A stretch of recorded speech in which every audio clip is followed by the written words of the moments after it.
আমাদের মনে যেসব মানদণ্ড থাকে সেগুলো কি কি? সাফল্য অর্থ সম্পর্কে, সাফল্য আসে সম্পত্তি থেকে, সাফল্য আসে ব্যবসা থেকে, সাফল্য আসে খ্যাতি থেকে, সাফল্য আসে ক্ষমতা থেকে।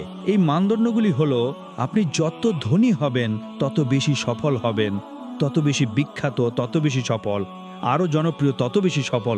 যিনি নেতা হন সফল, যিনি বড় ব্যবসা জমান তিনিই সফল, যিনি প্রচুর অর্থ উপার্জন করেছেন সফল। এটি আসলে একটি ভ্রান্তি। আপনি আপনার সাফল্যের ধারণা অনুসারে চেষ্টা করবেন, এর জন্যই সংগ্রাম হবে, আপনার সমস্ত প্রচেষ্টা হবে, এর জন্যই আপনি দিনরাত কঠোর পরিশ্রম করবেন। এখানে এটাই বলা হচ্ছে। সাফল্য সম্পদ সম্পর্কে নয়, সাফল্য খ্যাতি সম্পর্কে নয়, সাফল্য ক্ষমতা এবং নেতৃত্বের দ্বারা নয়, বরং সাফল্য বিশ্বাস থেকে আসে, সৎকর্মর দ্বারা একে অপরকে সত্যের জন্য পরামর্শ দেওয়া, একে অপরকে ধৈর্যের জন্য পরামর্শ দেওয়া। দয়া করে এই মনোভাবটি বুঝুন এবং মনোযোগ দেন। মানসিক মনোভাব, শুধুমাত্র এর পরিবর্তনই মানুষের ব্যক্তিত্বে বিপ্লব আনবে।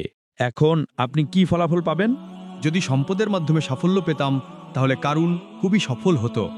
যদি নেতৃত্বের মাধ্যমে সাফল্য পেত তাহলে ফেরন ও নমরুদ খুবই সফল হতো। সাফল্য এই সম্পদের কারণে নয়। যদি একজন মানুষ কারণের সম্পদে পৌঁছায় এবং আধিপত্য, ক্ষমতা, রাজ্য ও নেতৃত্বের দিক থেকে পৃথিবীতে নিমরুদ ও ফেরাউনের স্থান দখল করে, সে ব্যর্থ হয়েছে, সে হেরেছে, সে হেরেছে, সে হেরেছে।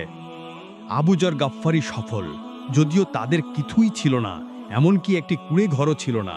নবী সাল্লাল্লাহু আলাইহি ওয়াসাল্লাম বলেছেন, আল্লাহর কিছু বান্দা এমন যারা কোনো সমাবেশে যেতে চায় তাদের তা করার অনুমতি নেই। যদি কেউ বিয়ে করতে চায় তাহলে কেউ তাদের প্রস্তাব গ্রহণ করতে রাজি হয় না। যদি তারা কোথাও অনুরোধ করে কেউ তাদের কথা শোনে না। কিন্তু আল্লাহর কাছে তাদের অবস্থান এই যে, ভুল করে যদি তারা কোনো কিছুর উপর শপথ করে তবু আল্লাহ তাদের শপথ মেনে নেন। এটাই পার্থক্য। অনুগ্রহ করে বুঝুন, এটা মেনে নেওয়া সহজ।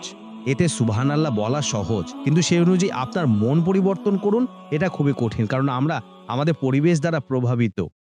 একটি বড় প্রাসাদ আছে, একবার আপনাকে দেখলে আপনি অনুপ্রাণিত হন। একটি বড় ২০ ফুট লম্বা গাড়ি যখন আপনার পাশ দিয়ে যায় তখন এটা আপনাকে অন্তত একবার অবাক করে দেয়। মনে হয় এরাই ভাগ্যবান, খুব ভাগ্যবান, খুব সফল। কিন্তু কে জানে এটাই সবচেয়ে বড় দুর্ভাগ্য, এটাই সবচেয়ে বড় ব্যর্থতা। যদি এটি মনের মধ্যে আটকে যায় যে সাফল্য কি, তা বারবার কোরআনে এতে বলা হয়েছে, ওয়া উলাইকা হুমুল মুফলিহুন, এরাই সেই লোক যারা সফল হবে। আসরি প্রার্থনায় সেই আয়াতগুলো শুনেছো, ইয়া আইয়ুহাল্লাযীনা আমানু ইরকাউ ওয়াসজুদু ওয়াবুদু রাব্বাকুম ওয়াফআলুল খায়রা লাআল্লাকুম তুফলিহুন। হে ঈমানদারগণ, রুকু করো, সিজদা করো, তোমার প্রভুর ইবাদত করো আর ভালো কাজ করো যাতে তুমি সফল হও। তাহলে কোন জিনিস তোমাকে সফল করে তোলে? এটাই সবচেয়ে বড় শিক্ষা। যদি আমরা এটা সঠিকভাবে বুঝতে পারি তাহলে জীবন বদলে যাবে, সকাল সন্ধ্যা বদলে যাবে। জীবনধারা বদলে যাবে, তোমার প্রচেষ্টার দিক বদলে যাবে, মূল্যবোধের কাঠামো বদলে যাবে। আজ যা খুব গুরুত্বপূর্ণ মনে হতে পারে, আগামীকাল তা খুবই তুচ্ছ মনে হবে। যেমন মহানবী সাল্লাল্লাহু আলাইহি ওয়াসাল্লামের হাদিস, তোমার এই দুনিয়া নিয়ে আমার কি চিন্তা। আমার উদাহরণ হলো একজন আরোহীর মতো, যে কিছুক্ষণ বিশ্রাম নেওয়ার জন্য গাছের ছায়া থাকে এবং তারপর এগিয়ে যায়।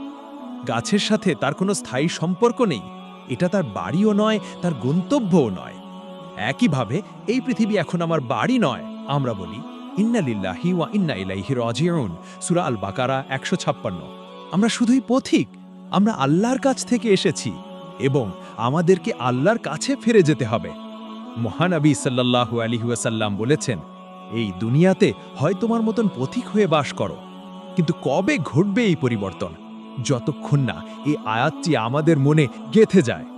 والعصر إن الإنسان لفي خسر إلا الذين آمنوا وعملوا الصالحات وتواصوا بالحق وتواصوا بالصبر। এটাই আসল কথা, যেটা আমি একে অপরকে সাবা বলে উল্লেখ করব। এর কারণ হলো, দেখুন, যদি তুষারপাত হয় এবং আপনি বাইরে যান, তুষার আপনার কাপড়ে জমে, তাই তুমি তুষারপাত থেকে মুক্তি পেতে কাপড় ঝাঁকিয়ে দাও। এই পৃথিবীতে বসবাসের সময় আমাদের বিশ্বাসের উপর যখন আমরা পরিবেশ দ্বারা প্রভাবিত হই, যখন ধুলো দ্রুত জমে, তুষারে ঢাকা থাকে, এটাকে ক্রমাগত নাড়াতে হবে। এবং নাড়ানোর সর্বোত্তম উপায় এবং সবচেয়ে কার্যকারী হলো মনে রাখা, সাফল্য এই জিনিসগুলির থেকে আসে না। পৃথিবীর দ্বীপটি তোমার ওপর জ্বলজ্বল করছে, এমন সমস্ত ঝলকানি যা তোমাকে এতে প্রলুব্ধ করছে। এই শব্দটি আমাকে ইকবালের আয়াতের কথা মনে করিয়ে দিল। কাফেরদের পরিচয় হলো যে সে মহাবিশ্বে হারিয়ে গেছে এবং মহাবিশ্ব বিশ্বাসীর মধ্যে হারিয়ে গেছে। এতে হারিয়ে যেও না, বোকা বানাও না, ভয় পেও না। পৃথিবীর ভালোবাসা যেন তোমাকে দখল না করে, তোমার হৃদয়ে চাপিয়ে দেয় না। তাই নিজেকে স্মরণ করিয়ে রাখো, ওয়াল আসরি ইন্নাল ইনসানা লাফি খুসরিন ইল্লাল্লাযিনা আমানু ওয়া আমিলুস সলিহাতি ওয়া তাওয়াসাউ বিল হাক্কি ওয়া তাওয়াসাউ বিস সাবর। মনে করিয়ে দিন, তা রিফ্রেশ করুন আপনার এই বিশ্বাস। সফলতা সম্পদের বিষয় নয়, সফলতা সম্পদ দিয়ে আসে না। সফলতা ক্ষমতার বিষয় নয়, সফলতা খ্যাতি সম্পদের বিষয় নয়। সফলতা বিশ্বাসের মাধ্যমে আসে, সফলতা ভালো কাজ থেকে আসে, সফলতা সত্যের দ্বারা আসে, সফলতা ধৈর্যের মাধ্যমে আসে। এখানে 4টি চাবিকাঠি রয়েছে এগিয়ে যাওয়ার নির্দেশিকা।